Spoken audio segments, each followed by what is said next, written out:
Alright, today we're going to be replacing front Swaybar bushings on my S2K. I recently installed an AP1 front Swaybar. It's a little bit thicker. Keeps a little bit more tame under trail braking.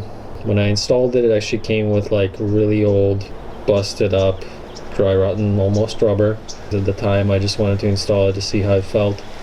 I had an autocross event, but today I actually got new bushings that came, so I want to replace them. So I'm going to jack up the car, remove the wheels, remove the underbody panel, just swap them out. Should be pretty easy, quick job. Getting the car up in there is usually the most painful part.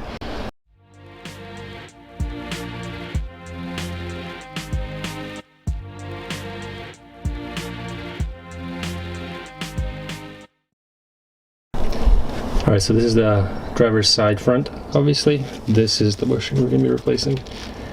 There's another one on the passenger side. Not a lot of space there to remove those bolts, but a long 14mm. Just cranking. Alright, so the bolts are out. This bracket just comes off. And then we can pull off the old bushing. I didn't have to go under and remove this underbelly. So the part numbers, and these are 28.2, so this is for an AP1. It is 51306 S2A 003, and I was able to find them on 100 Parts Unlimited. So we're just gonna pop them in.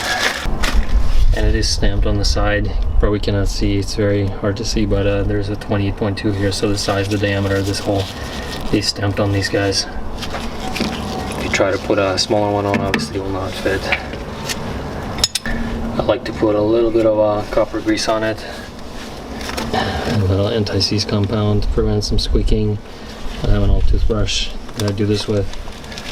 Put just a little bit on the toothbrush. And then I go inside as well as the outside to where it contacts the bracket, which I'll do afterwards so I don't get my fingers so dirty. So now it just slides on. Very easy. I have to hold them up because it's slipping. There you go, and it's on. I'm doing a little bit on the inside here, the bracket. And then also on the inside. There's a little stopper there. You can see it's actually part of the foot, not really part of the sway bar, but it's attached to the sway bar with a clamp ring. So just in case those things make some noise. Just put them on.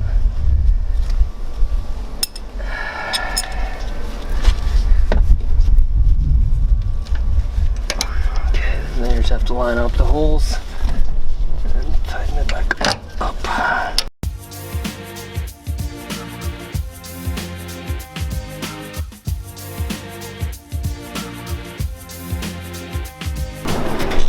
Alright, and then tuck it down to 29 foot-pounds. I might have to use the shorter one because this one doesn't fit now. Because I need to put an adapter. There we go.